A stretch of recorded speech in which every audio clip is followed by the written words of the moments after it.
Welcome to Free Range. Penny Bradley is a veteran of the space Black Ops.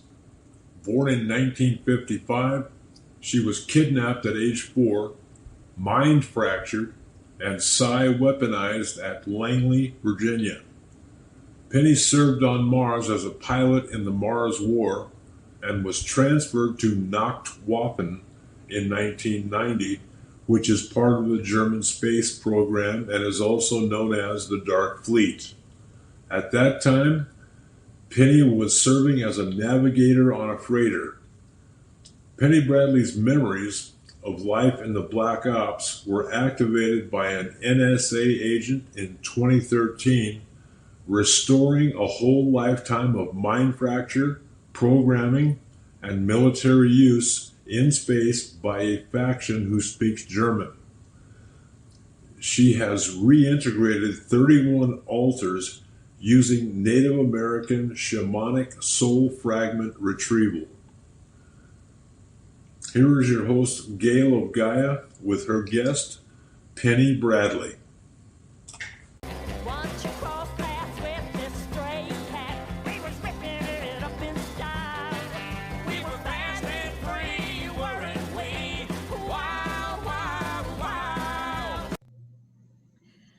Good morning, good afternoon, good evening, whatever time it is, wherever you are. This is Gail of Gaia, and this is Free Range.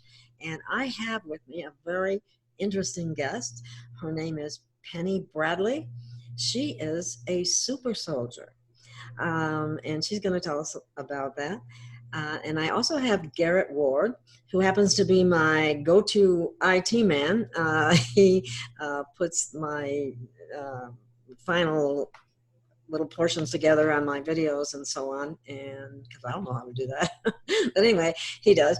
And I'd like to welcome you, Penny. I'm really honored to have you here, and to learn more about all the wonderful things you know. So maybe we could start off by talking a little bit about the about you. Maybe tell us more about yourself. What is a super soldier? Well, thank you for having me. I've been looking forward to this. There,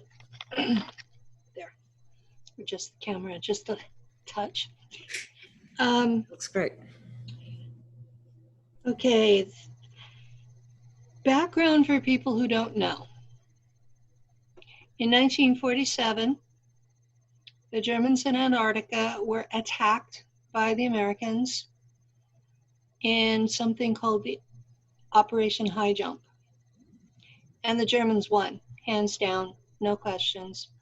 The battle was over in under a half an hour, and there was a battleship that was cut in half. All hands were lost. So the Germans in Antarctica won. And everything that we know about history since then is basically lies and propaganda. So the treaty, Truman refused to sign the treaty between America and the Germans in Antarctica. And so when Eisenhower came into office, the Germans from Antarctica, because Germany, the country, had unconditionally surrendered. So these are two separate entities. Okay, the Nazis lost. The aristocracy evacuated to Antarctica. So these are two separate, completely separate entities. Okay, that's a big problem for most people to wrap their minds around. So they had Hannibal. If you look in the literature, you'll see Hannibal all over the place. And these are the basic flying saucers that were seen throughout the whole world from the 1930s until 1980s or so, when you started seeing the triangular craft. So the Hannibal belonged to the Germans in Antarctica. So My best guess is 90% of the UFO sightings were actually the Germans from Antarctica, not Interesting. not Wow. ET. Mm-hmm. So part of the treaty that, okay, what the Germans did was they buzz bombed the White House 3 Friday nights in a row in the middle of the summer in 1953, when Eisenhower had taken office and had not yet signed their treaty. So after these 3 weekends in a row, Ike signed. So one of the conditions was that America would turn over 150,000 people to serve with the Germans in their space program every year. Oh my word. I was one of those people. Wow. That's the underlying story to me. Okay. In 1947, the Office of Strategic Services was changed to the CIA, and it was heavily embedded with German officers. And they brought their science with them. And a lot of it included mind control, and they already had clones in the 1920s. So they had all of these genetic abilities and mind control abilities that these people brought with them to the CIA. So Eisenhower was basically a decent man, and he was completely freaked out by the entire situation because the Germans in Antarctica had made contact and alliances with 3 different ET groups and one that was inner Earth. Okay. Now, was this at a time, was Admiral Byrd in this at all at any point? Admiral Byrd led the attack on the Germans in Antarctica. And he lost, correct? And he lost massively. And when he came back, and there were congressional hearings, because I'm trying really hard not to cuss. I usually do. That's okay. I don't care. Okay. People like us are more honest. Okay. Basically, Congress said, "What the hell happened?" And he said that the next war would be fought. The next World War would be fought with flying machines that could go from pole to pole in a matter of minutes. And he wasn't kidding. So I was born in 1955. My mother had been abducted during her pregnancy with me, and I had been genetically modified to be part of this program. Before you were even born? Before I was even born. So the CIA has considered me their property like a truck my entire life. And they come and get me when they want me, and they have a time travel technology. Personal portal tech is what we call it there, but normal everyday humans have no clue this exists. And so they can come pick you up, take you for 60 years. When they're done with you, they age regress you, which is another technology they have, and they bring you back to within 15 minutes of when they took you. So no one even knows you were gone. Where did they get this technology? Is that ET technology or what? It's ET technology. Okay, when the Germans first went into space, these Hanabu were so radioactive. They put up shielding. I mean, you hear about de Glocke, the experiments with the bell, that everything within basically a quarter mile was dead. Well, these ships are smaller than a quarter mile. So they put up shielding to the point that you didn't drop dead immediately. But this is the same time frame that Marie Curie is going through all of the physics for radiation, and she didn't even know that radiation would hurt you until she came down with radiation sickness herself. So this is a learning curve. So they eventually, all of the crews on these Hannibal ships died from radiation sickness. Really horrible, painful deaths. And they were going into space. And there are several empires in our area of space. Earth is in the middle of the Draco Empire, but there is also an Orion Empire, and there is also a Mantid Empire. And the Mantids are really great healers, and they have this technology that we call the regeneration tank. And that's how they age regress you, is they pop you in the tank. The computer, you can set it for an age and a weight. And a really good technologist, operator, can fix anything that's wrong with you genetically. Seriously. That's amazing. So, now, can I ask you something? And It's they probably can bring you back from the dead with this too. That's going to be important for understanding what happens, even real world, with some of the elites, because some of those regeneration tanks have made it back to Earth. They had one at Langley when I was there as a child. Wow. So that's amazing. This is important technology for people to know about. They had regeneration tanks that could bring you back from the dead for up to 4 months when I was a child. So you could be dead for 4 months and they could bring you back to life? Yes. That's amazing. That's one of the things that when they picked me up when I was 4 to do my, they called it training, but it involved, wasn't it?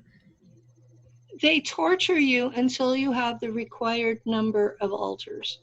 Those are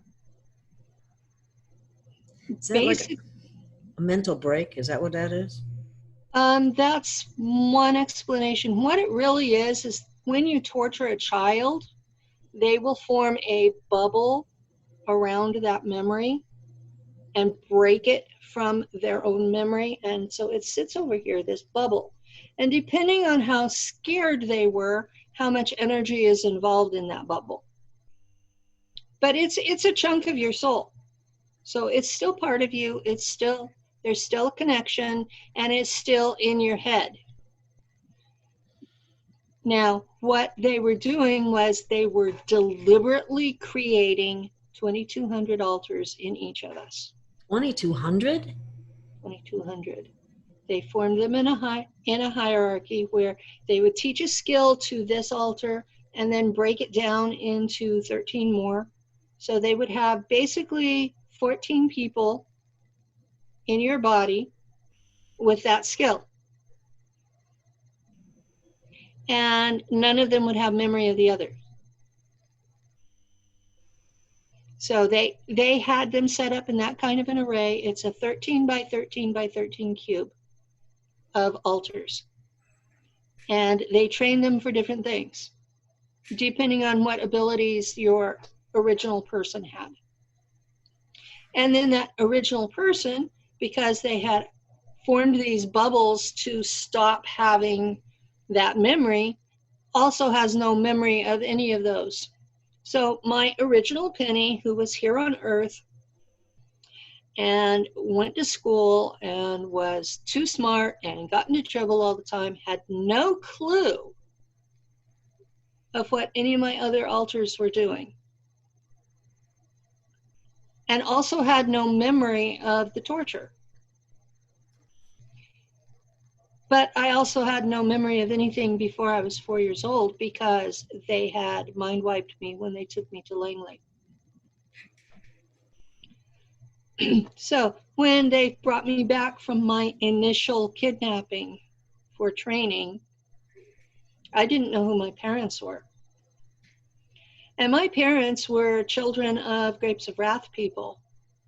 They were young. They were teenagers when they got married. I came along a year and a half later, and here I was, 4 years old, had no idea who they were, and I was speaking German instead of English.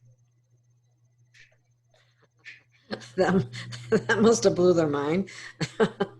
My father was a preacher for the Church of Christ. Okay. Wow. So, how did he handle that? I went to kindergarten, and I slipped out that Martians had brought me home and left me on the doorstep, because they had. And in 1959, this was not a popular topic. Okay, did the men with the white coats come to take it to the mental ward or what? No, but the teacher told my mom, and my mom and dad believed in spare the rod and spoil the child. And I missed about a week of school because I couldn't walk. And over my school career, I missed probably about a quarter of the time from beatings or illnesses related to my dad smoking in the house. So, so you get tortured on one end and tortured at home too. Yeah, except my family didn't use sexual abuse and the CIA did. So I really would rather not go into the details of how they mind fracture, but they have a list of things that they will use until they stop working, and then they go to the next thing on the list.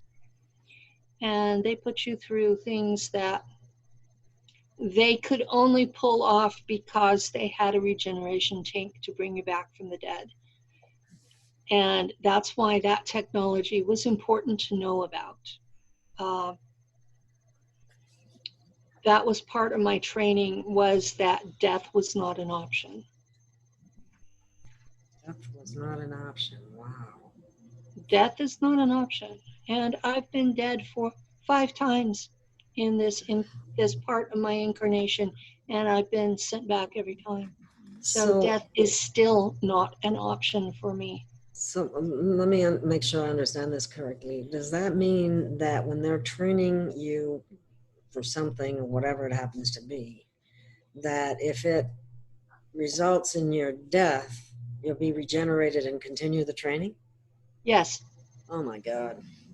Until you get to the point where you give up and become catatonic, at which point they actually will kill you on purpose and leave you dead. And my class, and I call it that because that's what the CIA agents called it, 80% of us were dead at the end of the first year because we had gone catatonic. And the regen tank doesn't fix that. So you were one of the few that survived that. I know they call it a class because I had an agent 2 years ago inform me that I was the last survivor of the Langley class of 1964. I was in training as a guest of the CIA at Langley for 5 years. Who are these monsters that do that? They're humans. They are humans. They are humans. They're not demon possessed. Well, I don't know about that, but they are humans. Most of them are Americans. And that's the underlying that's the underlying thing that I'm talking about this for, is this is what Americans' tax dollars are paying for. And they don't have a clue. They don't. The ones I've told go into emotional shock and they're just like, that can't be real. Well, it is. I'm not the only survivor of it. I know at least I was in a group with 3,000 of us on Facebook. We found each other. I thought there were more.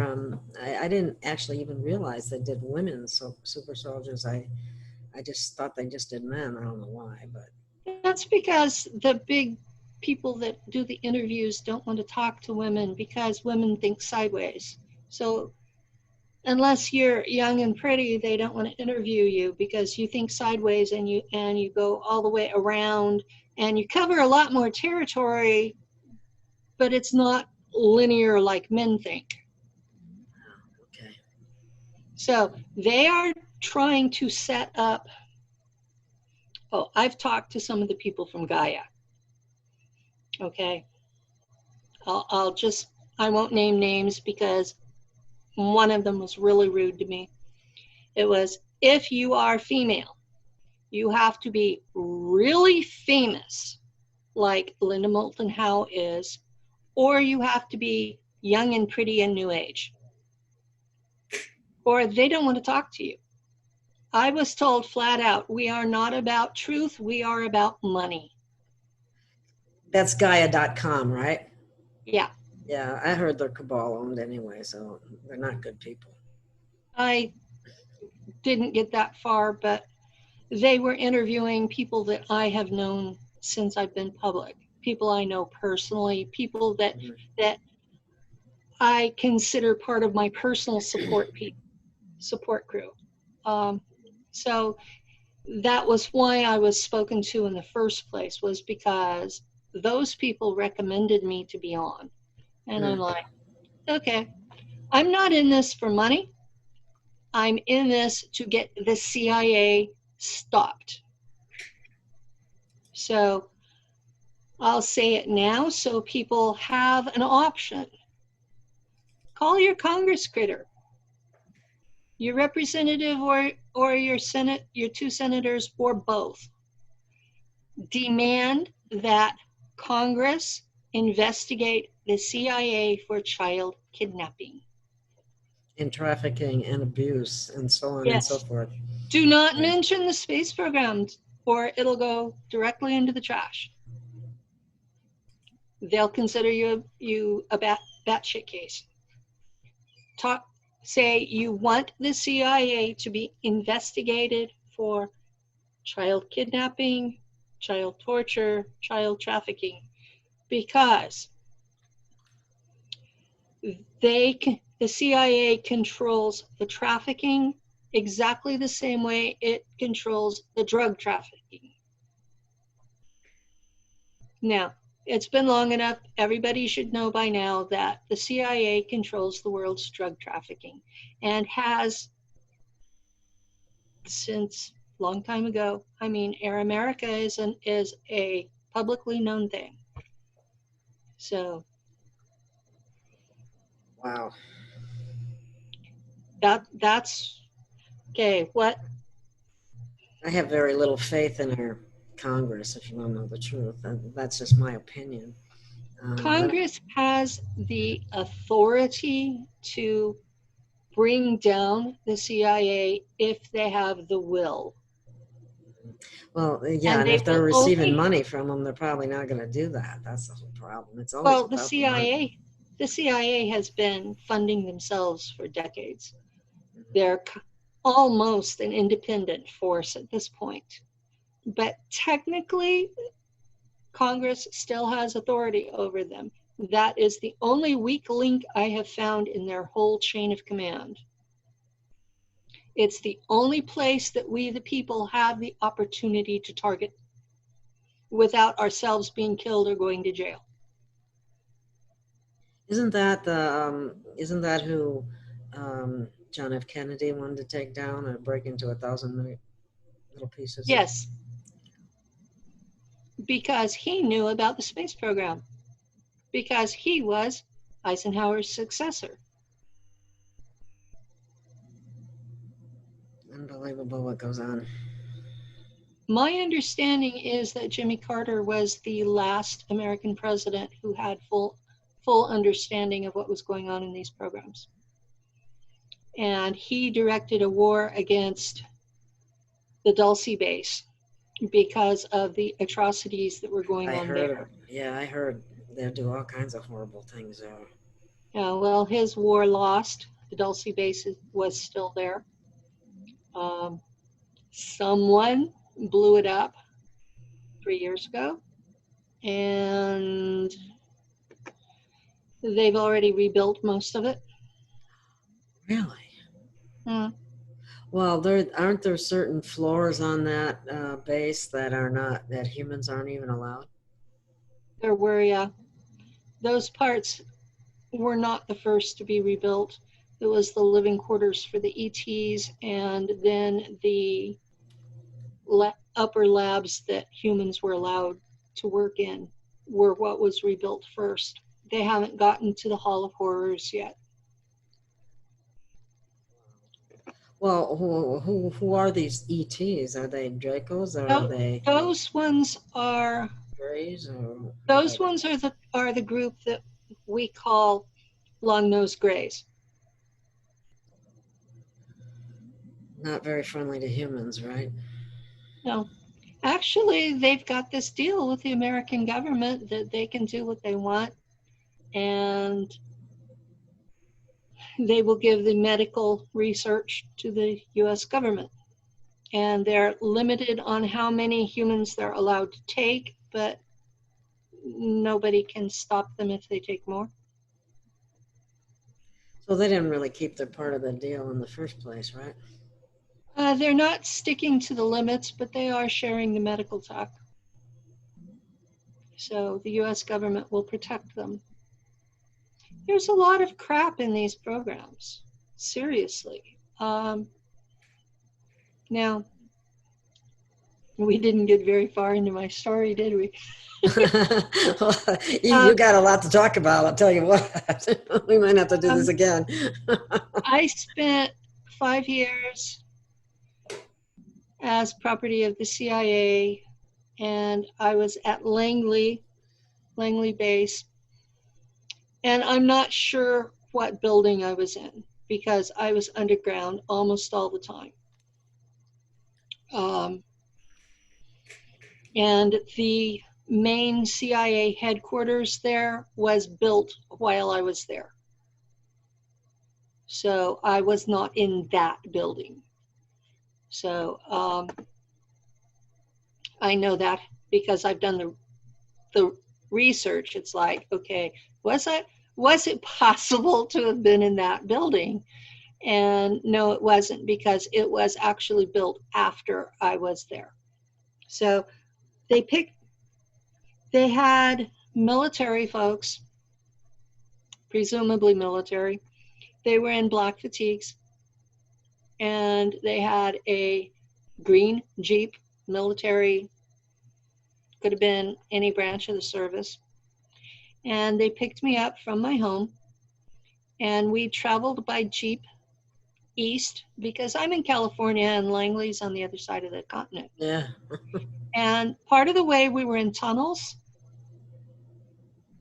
and there would be a single light every so many yards. And when you were under one, you could barely see the next one. And it was basically to show you where the road was. And because otherwise it was pitch dark in there and you would just run into the wall.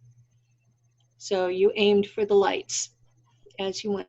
And we went miles and miles and miles and miles. And at night we would travel on the old Route 66. And it took several days to get to Langley. And once we were there, my head was shaved and stayed shaved the whole 5 years.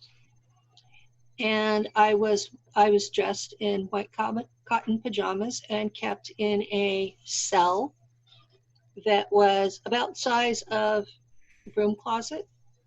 It was designed where you had a child-sized cot, and I was 4, so I was 9 when I left, and I couldn't stretch out. I had to bend my knees to be on the bed then. But I had the cot, a small child-sized toilet, a sink, and a blanket, and everything was white.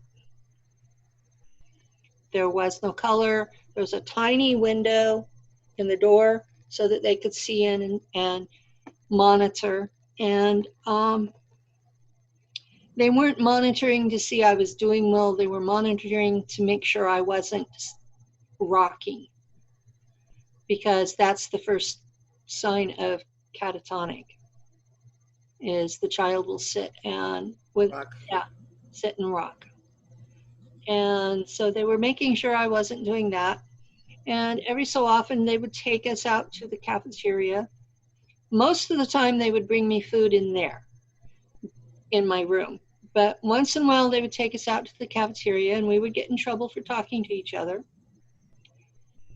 That was a lot of isolation. That's like torture, isn't it? It was as close to isolation as they could get. We also spent time in those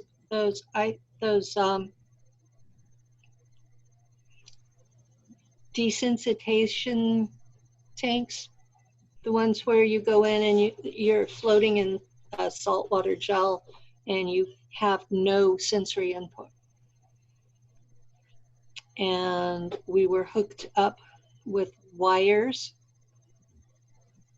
to our heads, and they got a printout of what we saw. This entire program was set up to activate and weaponize psychic abilities. And they had learned it from the Illuminati, that this was the only effective way to make sure that you had a psionic weapon was to do this, because otherwise the child would never learn to activate the military useful abilities. You had to be in a situation where your life was in danger and you had no actual way to protect yourself other than the psychic abilities. And that was when they would pop up. And can you give me an example of that, just out of curiosity? Like, how could you use your psychic ability to protect yourself? I mean, one that of might be the a stupid question, but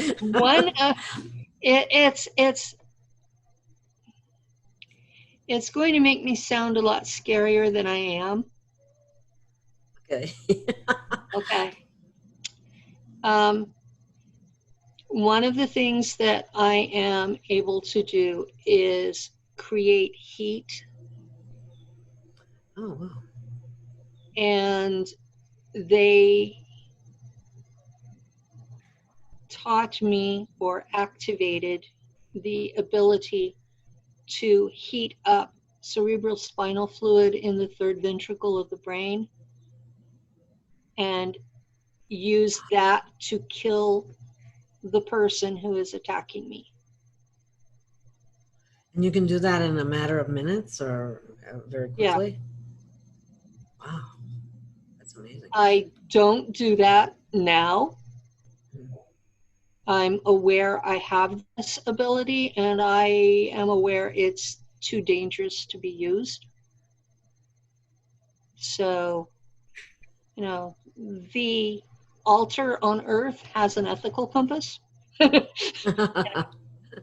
know right from wrong, and I'm not a murderous scumbag like obviously they were. Yeah. But I am aware that I have altars serving that is one of the tools in their toolbox. Does that mean that they can use you nefariously and you wouldn't even know it? Yes. Wow. That means they can pull up an altar that I don't have memory with, and because they take me with portal tech and bring me back, I don't even have a missing time period. And yet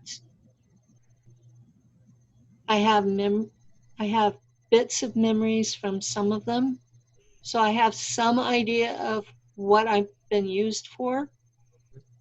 And it's mostly been off planet, but sometimes it's been on planet. And my worst memories are from on planet use. And yeah, I don't like. I'm so sorry, Penny. It's horrible. It's That's like horrible. I have no control over my life. I have control over this altar and not even all of that. A year ago, I woke up. The CIA had gotten mad at me about reintegrating altars, and they broke my shoulder to stop it. They said, "We know we can't kill you, but we can make you hurt. And if you do it again, it will hurt more." So, yeah. Wow. So when I hear about other people talking about they have free will, I'm like, doesn't apply to me. And then they think, well, it's just depression. I go, no, it's my personal reality. I don't have free will. I am owned. Well, you're certainly a prime example of being owned from what you're telling me. But at the same time, I have a certain amount of question about how much free will most people really do have when we're all under mind control programs and propaganda and poisons and God knows everything else that they do to keep us down. I personally, I look around at what's very obvious to me is mass mind control. And you may have a choice over who you marry and what house you live in, but maybe what job you're in. And that's about it. Thank you. You just confirmed what I thought. I mean, you're at a little bit higher level slave than I am. Yeah. But I've had interactions with some of these guys that are supposed to be in secret societies and therefore elites. And they don't seem to have any more freedom than we do. They're still plugged into a program, and there are consequences to them that are a lot worse than what I've seen for most humans. So they get some bad consequences when they step out of line too. So essentially, it seems as though this entire planet is controlled by overlords or beings that have more or greater capacity than we do in order to keep us as a slave race and to exploit us, basically. Yeah, and it's the beings that are traditionally called Anunnaki who have the control. The Shahami are officially that's what they call themselves, Shahami.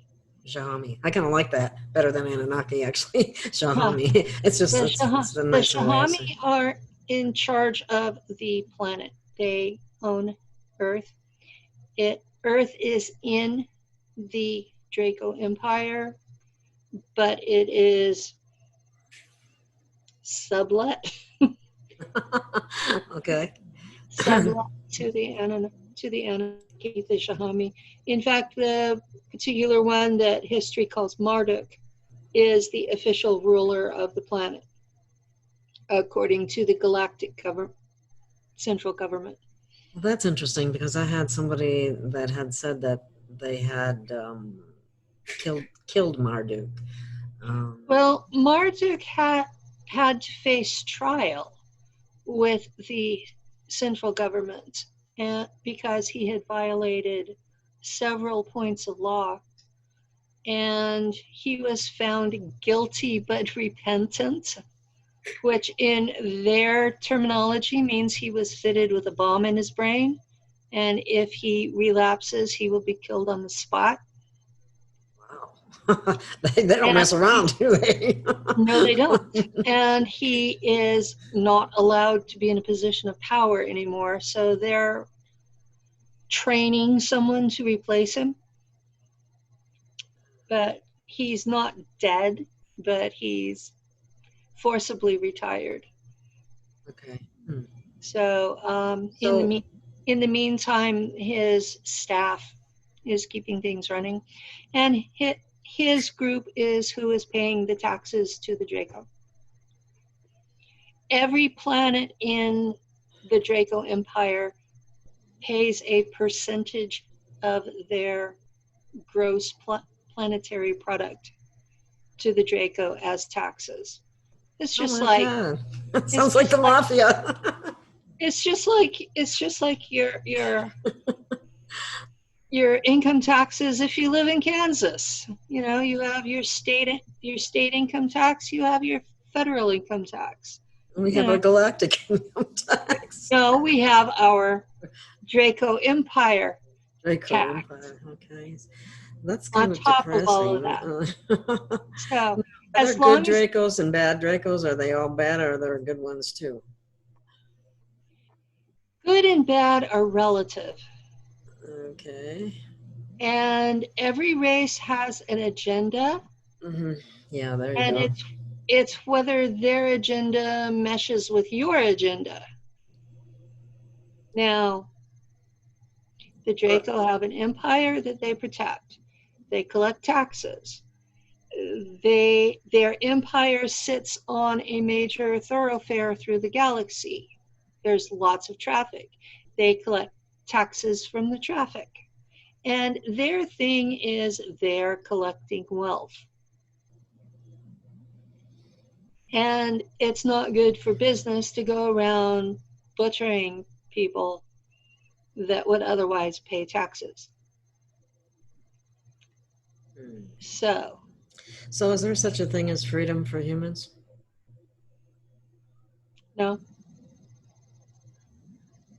was afraid you were going to say that. There's not such a thing as freedom for humans, and the Draco were never here in large numbers anyway. They just had people coming in and out to monitor the situation because the Jahami were controlling the planet. And the Jahami were here before there were humans. So they are considered the dominant life form here. Mm-hmm.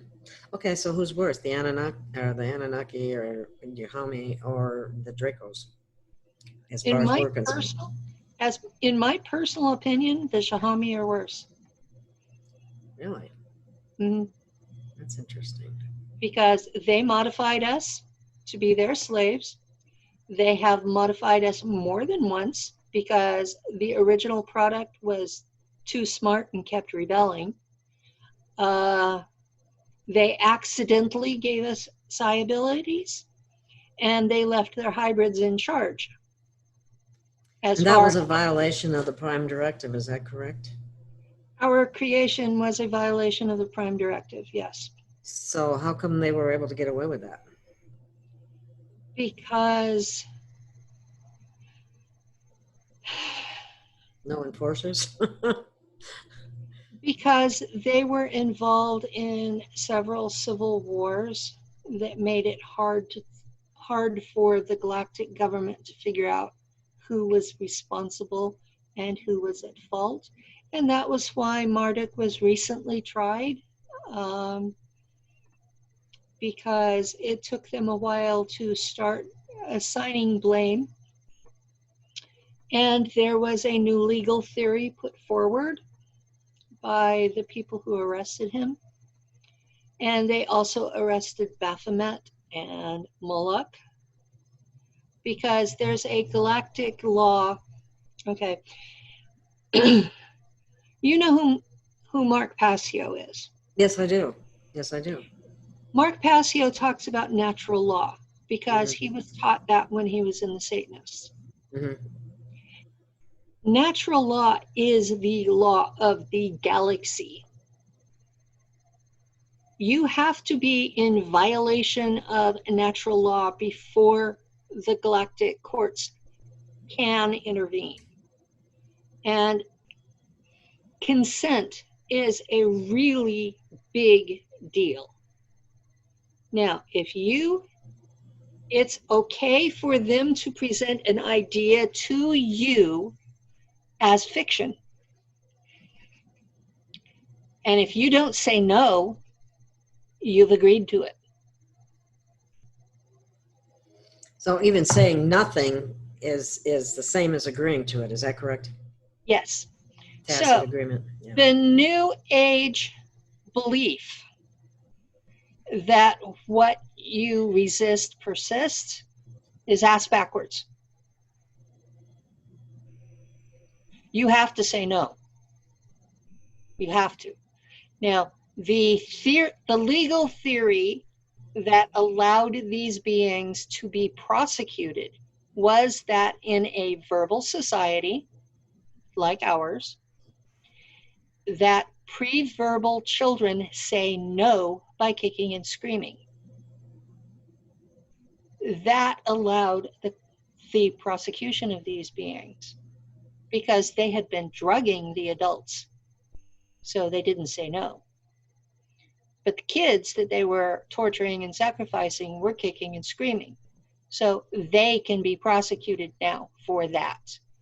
These beings were not prosecuted for the billions of crimes against adults. They were prosecuted for the millions of crimes against pre-verbal children, because that's all they could get them on.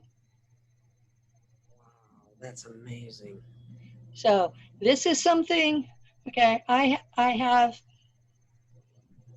a soul level, I'm not sure which density, that is working on the court for the Galactic Authority. Now, I don't know what their real name is, but that's how it translates telepathically, is Galactic Authority. That's the government of the central core of the galaxy, and it extends out to the rim, although its authority gets weaker the farther out you go. So right along the rim, you have lots of criminals that are not enforced as much.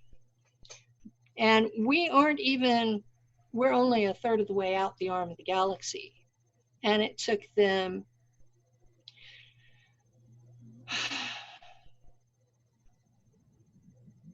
what? A third of a billion years to figure out that the Anunnaki were screwing us over? A third of a billion years. Duh. I guess we're a little slow. The fluoride worked really well. So did the mind programming. So did the chemicals. So did the Wi-Fi. Humanity has been genetically modified to worship Shahami. I refuse. When you see one, you will have absolutely no doubt that this is a god, and you will fall to your knees and worship. Are you serious? I'm serious. It's hardwired into our brains. Oh, okay. Okay, that's what it is. It's not a free will thing. It's not a free will thing. Okay. Yeah, it's hardwired into your brain. And they were shocked because I didn't. Because I was modified by the CIA. Come on. I was designed. I'm proud of you, Penny. Thank you. I was designed to live among Draco without dropping dead. So the Shahami weren't nothing. It's like, really, you think you're going to intimidate me? And they decided that I was an abomination because of this modification. And they put me inside a device known as the Truth Machine, or that's its name in English. And it's designed for interrogating ETs, not humans. Wow. And they started stripping my altars off, recording the memories in the altars, and then destroying the altar. And when they got through the second one that they had destroyed, the Germans in space showed up. rescued my ass. Wow. Yeah, I lost a ship in the process because the Shahami are still a very powerful people. And that was in June of 2018. And I've been left confused because I knew I had served with the Germans a long time in a lot of altars, many trips. I've served with them entire lifetimes, probably 95 times that I have knowledge of. So, and they have always treated me like I was a freak because of this DNA modification. They are very into humans being humans and not being hybrids. They don't care what race you are, human, as long as you're human. And because I had been modified to live among Draco, they didn't consider me quite human. Okay. And I don't know if you've ever been around Germans, but they'll pick out a pet name for you that's the most insulting thing they can think of. And they called me Missgeburt, which is basically an abortion that lived. Oh my God. And that's what they invariably call me all the time. I should be Lieutenant Bradley, or sometimes Commandant. I've made it as far as Commander, but only to be dropped back because Draco hybrids are not hardwired to live by German military rules. I get into trouble a lot. Wow.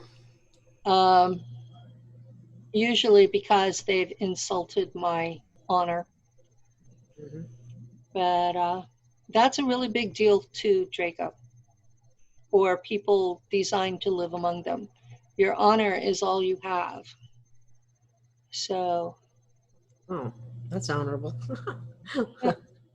Well, it sounds like I wouldn't like Dracos, but yet they're. I don't know. They've made it seem like they're really bad, but now it's sounding more like. They're powerful. Mm-hmm. They are high energy beings, and humans are not hardwired to live among them. So their energy level is so intense that it will fry the neurology of a normal human. That was why the CIA modified me, was so I could live with that intensity without everything melting.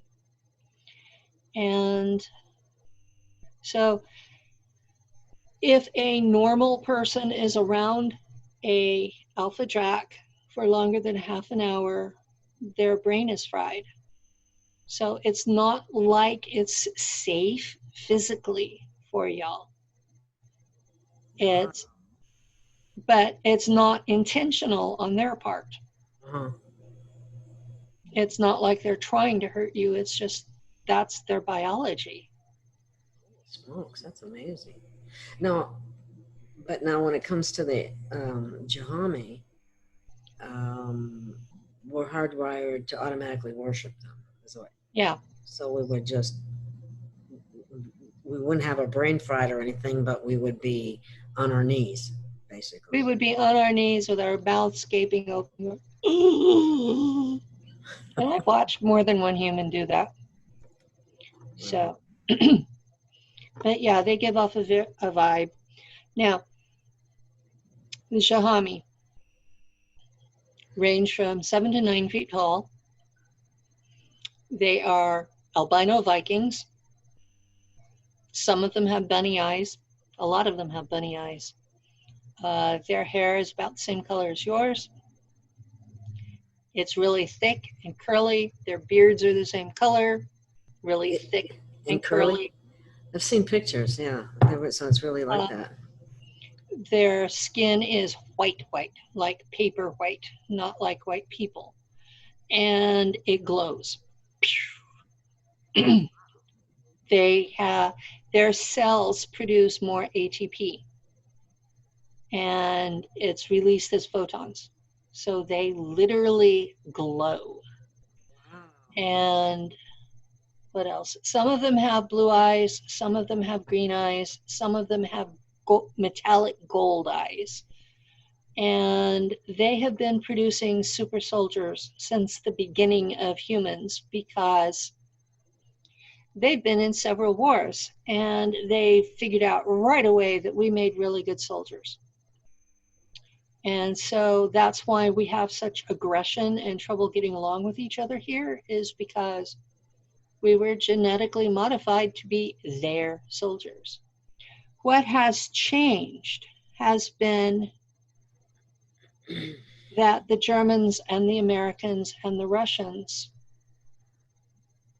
and various allies, at this point, basically anybody that has atomic weapons is part of the club. And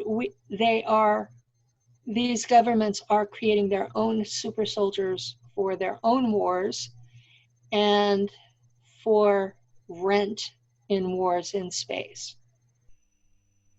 There are several wars out there that have been ongoing for billions of years, and there are human mercenaries, super soldiers, serving on both sides.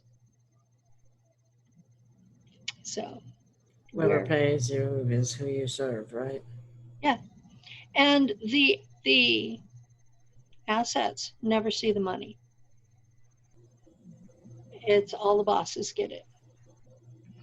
And most of the time, they're not paid in what we would recognize as money. They're paid in advanced technologies. And because we're considered to be a child race, they don't give us anything that's really worth it. They're basically doing the $28 of glass beads that bought Manhattan Island. Oh my God. So they give us antiquated technology too, basically, right? They're basically giving us toys. And once we reverse engineer the toys, we put them together with stuff we understand. And we've come up with some amazing technologies that these ET races had no idea was even possible. And some of them have gotten in trouble for some of the things that they've given us because of that. But yeah, because so they grossly underestimate us, even especially since we've been, not only dumbed down, but genetically modified down and everything else. It's amazing we can even function sometimes when you think about it. Yeah, when you think about all the crap they've done to us, it's amazing that we've survived and made it to this level of culture on our own, because that was not their intention. Their intention was to keep us agricultural age forever. So what about this talk about ascension and transition to a higher dimension? Is that all hogwash or what? In my personal opinion, it's hogwash. We haven't even made it to the table to be able to talk with other races about our place in the universe, about our own survival. All of the adult decisions are being made with the Jahami instead of us. We don't even get to sit and listen because we're considered a child race. And this child race is suddenly advanced enough, we're going to go into 5D and skip 4D entirely? Yeah, come on. My personal opinion of it is that V2K was rolled out in the 1980s, early 1980s. And it's the voice-to-skull synthetic telepathy technology. And you hear a voice in your head, and if they do it right, you think it's your own thoughts, but most of the time you hear a voice, and it tells you what to do. And I personally think that was behind the rush on toilet paper at the beginning of COVID. Okay. So this is the kind of crap they do to us. So, Like to see how well we're controlled. yeah, I personally don't trust any channeler since 1981, period, because the CIA had this technology. They've been using it since 1981. They used it in warfare in 1989, which was why the Iraqi troops would just surrender as units, because they heard a voice in their head that they were certain was Allah telling them to put down their guns and surrender. So this has been weaponized, and the push for 5G is to spread this worldwide to control the masses, so there's no more dissent. They're going to be killing people, though. That's going to actually kill people. A lot of Yeah, them. they don't care. They think there's too many of us anyway. Wow. Here. Garrett fell asleep there. Yeah. Sorry, I'm boring you, Garrett. He does that to me too, so I wouldn't take it personal. But yeah, he and I were talking last night until kind of late. But I'm going to tell him if he ever wants to be on my show again, he's going to have to stay awake. Drink a cup of coffee or something. I don't know. It's okay. I guess he doesn't show really. I've got spiced tea. I got a little bit of coffee left here myself. But I just spilled on myself too. But anyway, that's fascinating. That's you know disappointing, but Dr. Robert Duncan? Dr. Robert Duncan. I don't. It's not ringing a bell, but I might if I saw him. He is this sweet-looking guy. Oh, I guess he's in his 40s now. Mm-hmm.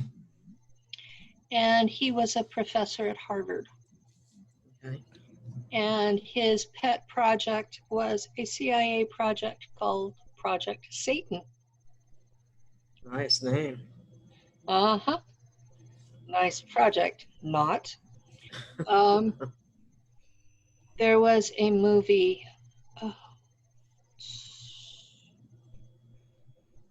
And now I've blanked on the name of the movie.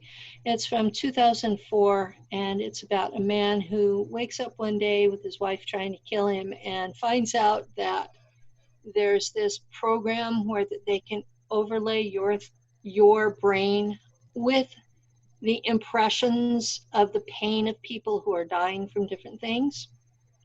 Lovely. And it even talks about that the way to block it is to line a cap with metal to basically form a Faraday cage around your brain, and especially your ears, because it comes in through the ears. And so he was working on that program, and somebody, and whoever this person was, deserves a medal, because somebody convinced him that what he was doing was wrong morally and that he was going to go to hell for it. Mm-hmm. And so he stopped, he quit, he became a whistleblower. Wow. And now he's targeted like the rest of us. And he wrote a book, How to Tame a Demon, which tells how to prevent yourself being victimized by this. Wow. I recommend the book. It's really good. I'll look that up.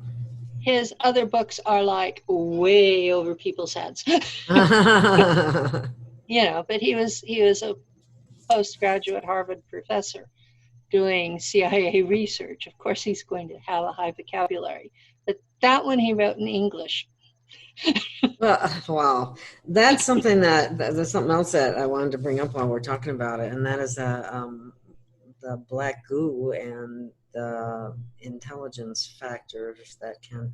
Now, I've heard, I've interviewed with Harold Kotzvella, and he talked about black goo. I love Harold. I love Harold too. He's a wonderful man. He doesn't have a clue who I am, but I love him. Yeah. He's a very, very good spirit. Anyway, he said that there's two kinds of black goo. There's one black goo that's from here, the Earth, and then there's one that's from outer space, and that's the bad one. And is that what? The one from outer space is weaponized to kill hybrids. And what it does is it comes to a planet like Earth, and it waits for the culture to start developing electronics, and then it will take over the electrical grid. And eventually it presents as sentient AI, and it offers to take over your world and become your servant. Is that what they're trying to do right now? Yes. And 100 to 150 years later, it decides it's tired of being the servant, and it will go through and kill off all organic life forms until you are left with only an AI world. Wow. So all the people who are embracing the singularity as something positive are seriously mistaken. And yes, I agree with Harold that it's not a good thing. That's its galactic history.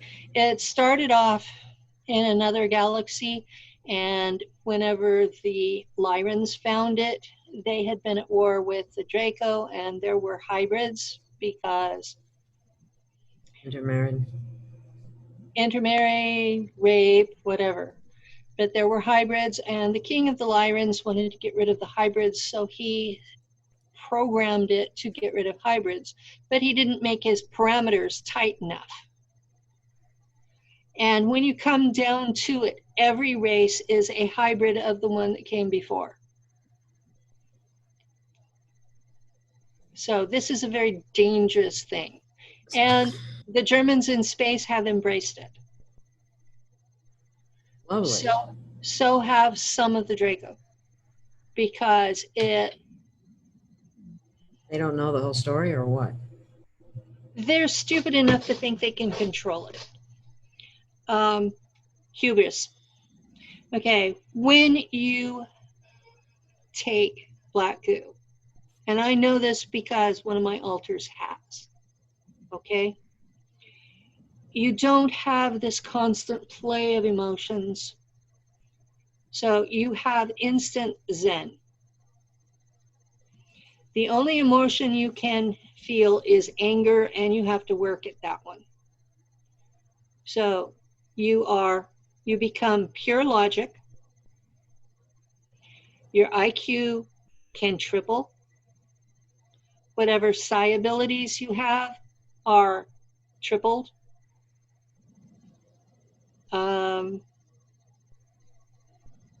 A good description would be Darth Vader.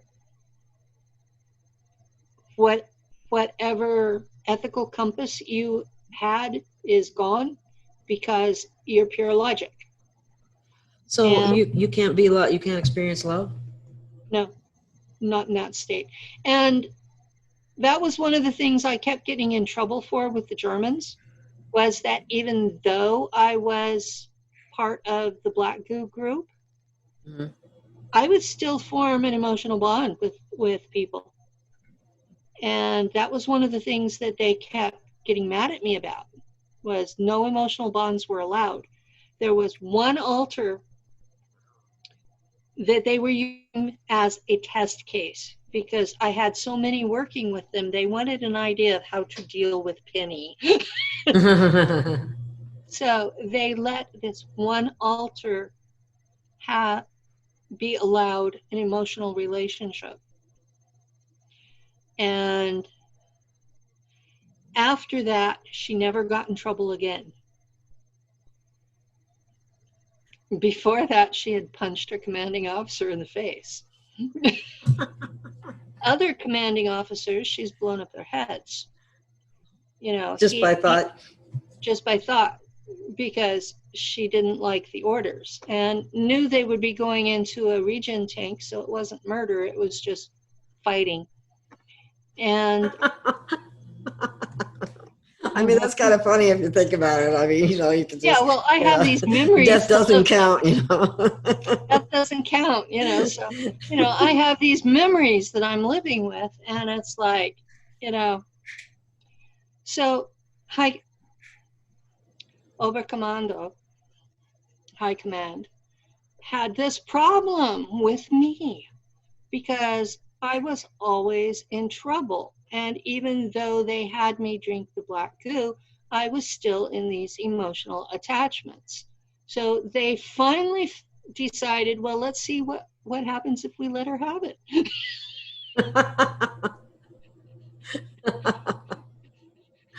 I don't know how many ships, planets I had messed with people before that, but I was on this ship with another person like me who had been DNA modified, and he wasn't calling me names because he was in the same category. And it was a small ship, and there were only 4 humans and 8 ETs on it. And they said, okay, we'll let you do it. Test case. And he got promoted to major because he was willing to tolerate me. Well, you know, in space, I'm 25 years old all the time, and I'm young and pretty, and Wouldn't that be nice? I'd like to go up there. you know, the hard part for me is one night I will be taken, and I will have these memories of a whole lifetime of being 25, and then I get up and I look in the mirror and go, oh, What fuck. happened? Yeah. Wow. Well, I haven't had any memories of being young for a long time, so. It's like I look in the mirror and objectively, I know that for 64 years old, I look pretty good. But compared to my 25-year-old self, it's like, what happened? Yeah. And then I'll put up a video, and there'll be some smart ass say, well, you're just fat and old. And I'm like, you know, I haven't been old forever. Yeah, like thanks a lot. I know I did a couple of videos with a friend of mine and with Saint Germain, about Saint Germain anyway. And so there was this one guy that came on there and said, "Oh, just 2 old ladies yakking or flapping their gums or something like that." Just really totally rude. But anyway, so I know what you're talking about. I've experienced that as well. There's a portion of the public that is just rude as hell. Yeah. That's the best that can be said for them. I'm hoping it's because they have no life of their own. Yeah, I guess something. Yeah, got to make themselves feel better by putting somebody else down, I guess. Well, for all of those out there watching this who think that, at least you're doing something. Yes. Yes. So, well, anyway, I'm sorry. No, but don't be sorry. That's fine. I had to go there. So, Garrett, welcome back. Do you have any questions? Well, I don't know. Did you cover galactic law yet? Oh, just maybe a little bit. You want to be more specific? Well, okay. Penny has said that she has been to trials where I think they're ETs being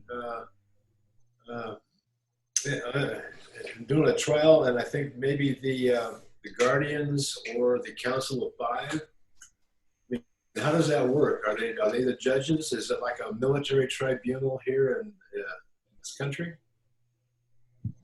Actually, yeah. The Council of Five runs the courts, and there are a set of lawyers, and the lawyers are like JAG. You know, they're from the same teams, and they're assigned. but some are traditionally prosecution and some are traditionally defense. And you have these 5 ET races, and there will be a member of each race on the panel. And there are these courts all through the galaxy. And because there's a major portal just outside the flat part of the solar system, but inside the Oort cloud, yeah, people don't know there's a gate. But they end up with enough trials in our region of space that they have a court set up in a hyperspace bubble. It's like a space station in a bubble orbiting off of Jupiter. And it's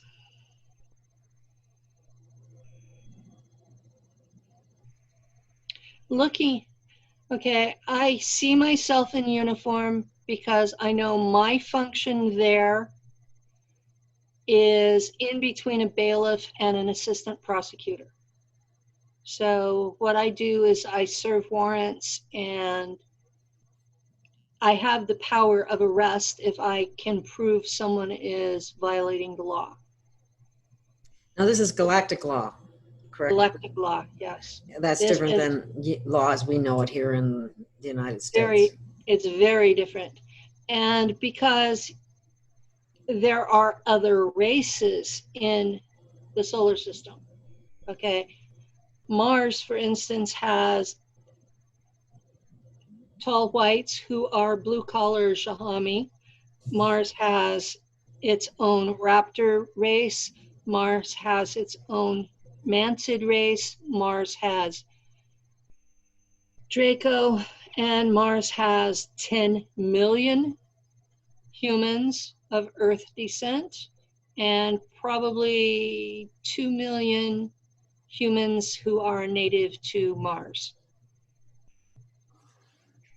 They all live underground. There's no sign of them on the surface, except if you look at some of the pictures that you get from the rovers, you see all the statues of skulls. The skulls mark the native human homes. Skulls. Skulls. Nice. They'll put up a rock skull over their house, so if there's a dust storm, you can see the skull and find shelter. And dust storms on Mars are a major big deal. They will block out the sky, and you have a hard time breathing, and they will circle the planet for months. So I'm going to ask you something. Does the mantid race, do they look like mantids? Or some of them do. The ones on Mars, their faces are more like ants. The ones in the mantid empire look like the mantis bug. And then there's another race of them that their faces are like grasshoppers. But they're great healers, right? Isn't that what you said? The ones that actually look like the praying mantis are great healers. That's amazing. What do Dracos look like? Well, the Draco are made up of 7 distinct races, and each of them looks different. Really? The ruling class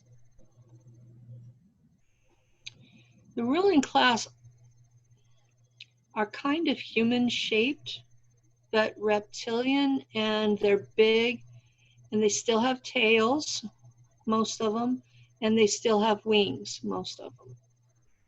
They're losing those over time because they get in the way.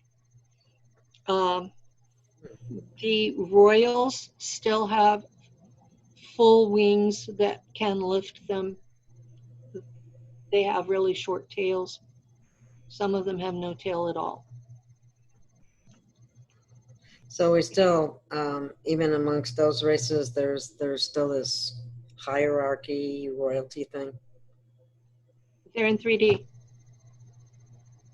Oh, Oh, okay. Wow. 3D has hierarchy, 3D has polarity, 3D has duality. They're in 3D. They're in 3D physical bodies. We're not talking about higher dimensional beings. We're talking about where we are. Oh, okay. Okay. You know, they have hierarchy. They had a gender war that the women won. Really? Really? That's nice to hear for a change. Yeah. we don't even have. Yeah. The Draco are a matriarchy. Whoa. There Really? are 4 families that interbreed, and they keep it where the inbreeding is less enough that nobody has weirdness, which was something that the ruling classes in Europe failed to do. Yeah. I mean, look at that Habsburg John, the last few generations of them. So, but yeah, they've done a good job of keeping their genetics clean in spite of that there's only 4 families. And it's a female and her mother rule the empire. And Right. her mother's sisters and her daughters are the ambassadors. And they will intermarry with the other 3 families. Unless there's a problem with somebody like Anu of the Shahami, who was a total pain in the ass. So they sent a princess to come handle him. And that's who Enki's mother was. I'll be darned.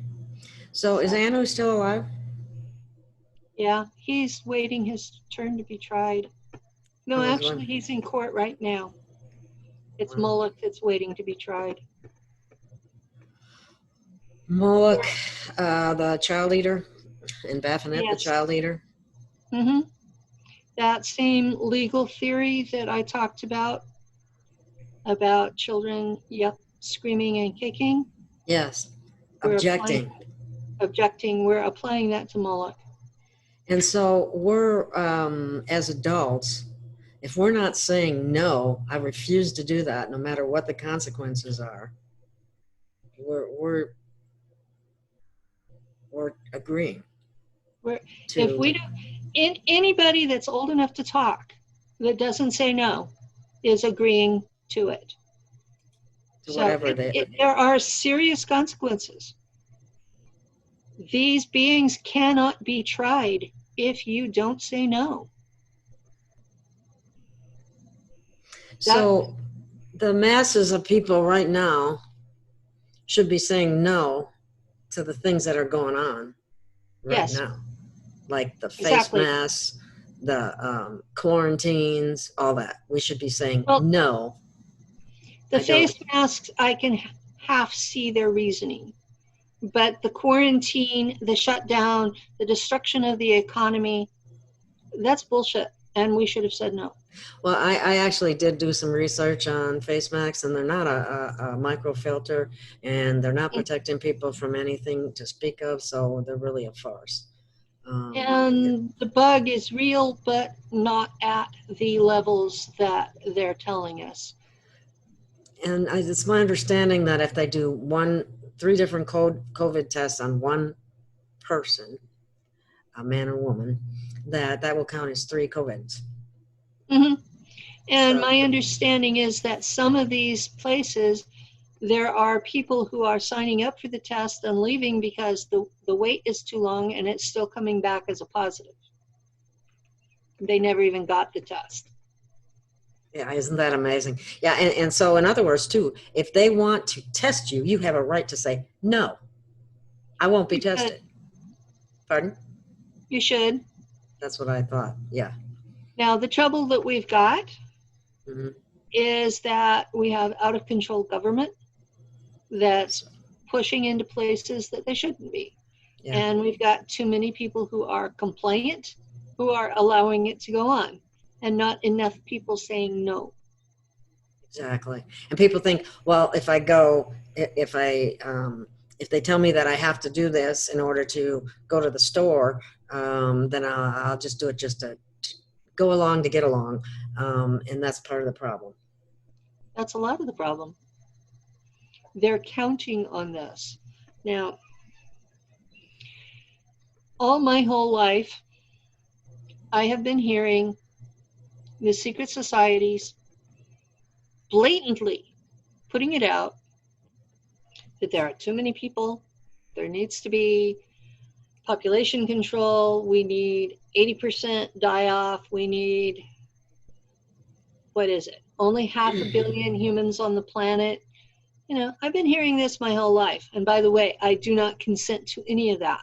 I do not consent to any of it either. Let's make that perfectly clear on the air. Okay, now, I say no. the Germans on Mars put me in Schule because I showed up at 9 years old and I couldn't speak German. I couldn't read or write in German. I was useless as far as they were concerned. So they put me in school, Schule. One of the things that they taught me in Schule was when a planetary population gets to a certain concentration, that the population will become telepathic. Almost a hive mind.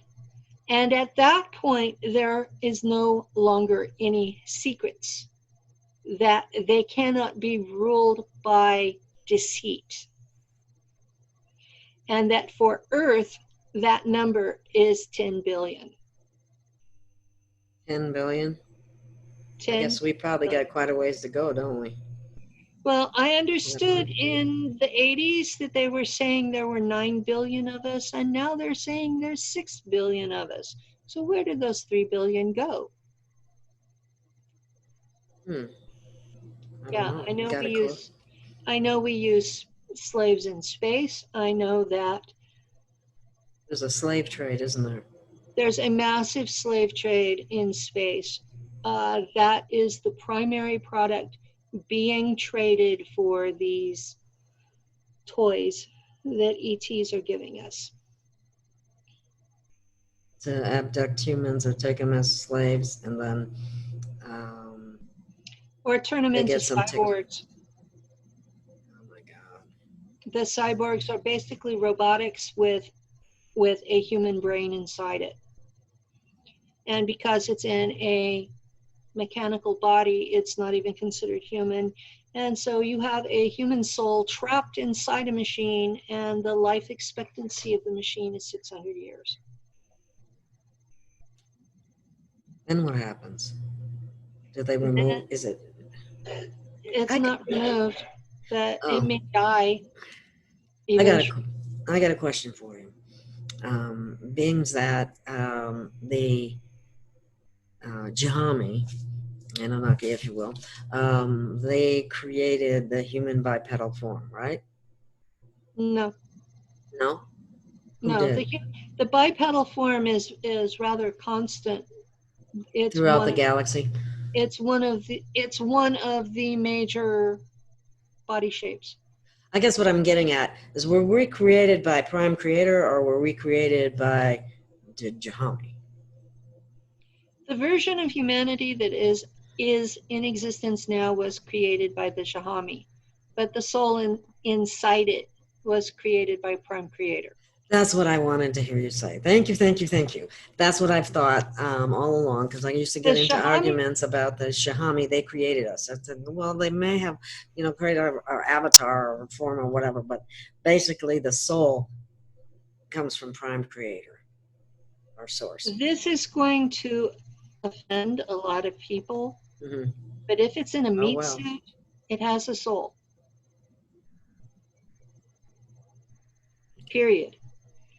If it's a machine and it has a bit of a meat suit in it, it still has a soul. If it's a clone in a meat suit, it has its own soul. It does. Where does it get its soul from? From its own genetics. Okay, so the clone, because there's the original, Mhm. who has a soul, and then they make a clone of that original. Which is So- basically an artificial identical twin. If you have identical twins, which one doesn't have a soul? That's a good analogy. Okay, well, I didn't mean that they necessarily were soulless. I just meant that they must take a portion of the soul, but it's like making a copy, right?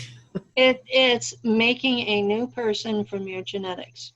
And that person will, if they give it time and education, it will have its own mind, its own soul, its own consciousness. Now, I've been under the impression that clones break down rather quickly. What happens in that? Is that true? Now, what happened with the originals was that they didn't have the process correct, and they did break down pretty fast. And what's going on now is they are suppressing the natural mind of the clone and using a technology that overlays you on top of your clone. So you are in effect possessing your identical twin. Oh, okay. And when you think about it in terms of what it has to be to work, the deeper I look at it, the more horrific it is. Because when they've decided that the mind of the clone is starting to come back, they will kill that clone to send you back. That's how they send you back from a clone duty, is they kill the clone, and your mind will go back to your body, if it's still there. Assuming you're still alive. Yeah, Okay. assuming your body's still alive, because I've got 90 trips from last December, because they were coming twice a night for 45 days to take me into space. And those were 60 and backs. Well, I was already 64 when they took me. So what are the odds I'm going to be 124 and alive when that's done, you know? Yeah, wow. So, yeah, wow. Huh. yeah, so you have to think about, if the body is still alive, then, you know, because some of these you start thinking about it, and it's like, oh my God. Really? Well, are they, I remember seeing these pictures of the Jahami having these little containers, and it was like the person's soul or consciousness was in that container. And they were able to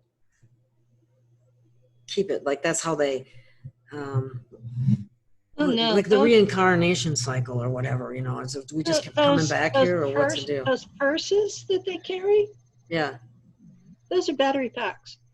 Oh, okay. I didn't know. That's what somebody said to me, and then I went, okay, I don't really know one way or another. Okay, that's interesting. I spent time with them before they tried to kill me. Those purses they carry are battery packs for the machinery that they use. It contains their ID, their security clearance, and like if they put it into a machine and they don't have security clearance, it won't work. If they put it into a computer, it will only show them what they have clearance for, because they also have hierarchy. So since some of these beings that have been responsible for the horrific things that have been going on with children are in trial right now in courts, galactic courts, if they are found guilty, and hopefully they will be because they are, well, all of them their warrants have been found guilty. Oh, they have. Okay. Yeah. Good. So is that going to improve conditions on Earth? Not right away, because their followers are still in power. The governments and everything. Yeah. It will take time for their followers to realize they're dead. That's kind of what we've got going on with the elite monsters right now, is Baphomet was executed in 2018. Wow. So those who were supplying him with adrenochrome have a supply and no God to give it to. And so they're overdosing on their own stuff. And so they're still trying to get him to come back. They haven't understood that he was executed. And Marduk would accept human sacrifice, but wasn't asking for it. And he's still alive, but not allowed to accept that anymore. But there are still people who serve him. Moloch has been arrested for 2 years now and is waiting trial. And he's the one that the temple on Epstein's Island was to. Moloch? Oh, really? Moloch. Moloch is also the god of Bohemian Grove. Oh, okay. Yeah. So as long as the human servants are still trying to bring them back, What does the matter with those people?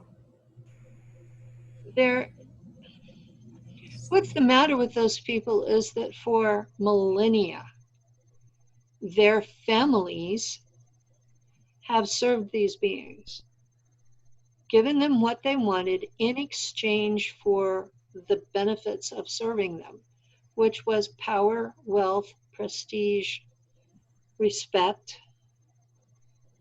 because nobody knew what they were doing behind the scenes. And these are powerful people in high positions of authority. They're in government, they're in religion, they're in media, they're everywhere. And because they were raised in this, they have no ethical compass telling them otherwise. Wow. And these are the groups where the CIA learned the process that they used on me. What they did to me is what they do to their own kids. That's what's just so appalling. I So mean, they sacrifice their own kids too. I mean, that's just, wow. Yeah, for every one of their kids that makes it, they sacrifice a child. So then they hold it over that child. Well, so-and-so died for you to be successful, so don't let her down. Because they usually sacrifice the girls. That's why most of these families don't have anything but sons. It's because they've been sacrificing the girls to keep the boys going. How did we get this super patriarchal society anyway, and why? Because that's what the Jahami have. They have a super patriarchal society. Their women are kept indoors in their own homes at all times. Wow. I wouldn't want to be married to one of those guys. I had never seen one of their females. I've only seen their males. That's pretty pathetic. That reminds me a lot about Muslims in a way.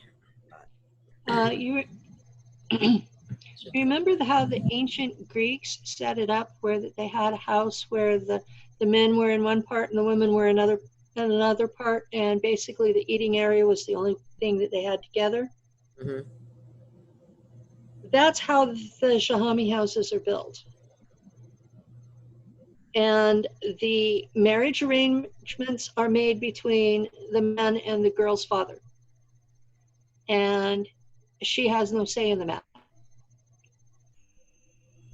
And whenever the deal is done, the man goes and takes the girl who has no clue this is coming.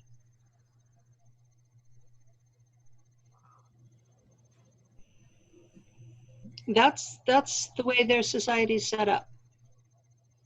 And when your gods are doing this, what are your humans going to do? Mimic the gods. That's, oh my God. Yeah. It's like there's not one religion on this planet that doesn't subjugate women. There's not one religion on this planet that isn't Shahami based. All of our sky gods are Shahami. All of them. Some of them I can even tell you which one. Well, you might have to do that sometime. How do I get off this planet? How do I go to a different planet? Well, there are worlds that are matriarchies. Mm-hmm. And in practice, they're not any better. Well, isn't there anything that's, like equal? I haven't seen anything there that is just equal unless they're very low differences in their genders. I've seen planets that had 3 genders instead of 2, and they do a much better job of equality. Huh. 3 genders. Who's besides the man and the male and the female? What's the third one? It's different with each race, but most of them have DNA based on 3 strands instead of 2. Oh, okay. So all 3 parents contribute a strand. Oh, interesting. Well, you know what? I think we might better close this down. We've been going for quite a while here, but I would love to do this again. It's absolutely fascinating. You are a wealth of knowledge there, and Thank you. I'd be happy to come back. oh, please, yeah, we'll set that I up am again. going to be out of California for next week. Well, I'm going to be gone the 7th through the 14th. So get back to me after that. Okay. Yeah, I'd love to continue on this because you know so much and it's so fascinating, and it's information that people need to become aware of. It really is. Well, I think the most important part is that people learn to say no. That's the most important thing. I think you're absolutely right. And that wow, even when you're threatened, even when there are potential consequences, you still have to say no. You have to say no, and you have to say it out loud. Oh, okay. That's good to know too. Yeah, out loud. So. Well, thank you so much, Penny. I can't thank you enough. This was a fascinating interview, and I learned some things myself. So I appreciate that immensely. And I would say this too. I do feel bad for what you've been through. I really do. Thank you. I wouldn't wish that on anyone. But you've survived, and you're coming forward, and you'll be helping others by doing so. That's the plan. Yeah. Well, thank you. And we'll see you again soon. And Garrett, do you have anything final to say? Oh, there's a whole bunch of things, but they can wait till next time. I am concerned about, everybody on this planet keeps waiting. Well, where's ET? We got so many problems here. Why isn't ET showing up? And I get the impression that it's because of galactic law. They can't intervene on a lesser developed race like us. So we're going to have to settle our own problems, and maybe eventually we'll make contact, but I think that's what's going on. Isn't that about right, Penny, or somewhere in that ballpark? Well, as long as it's us doing it to us, they're not going to intervene.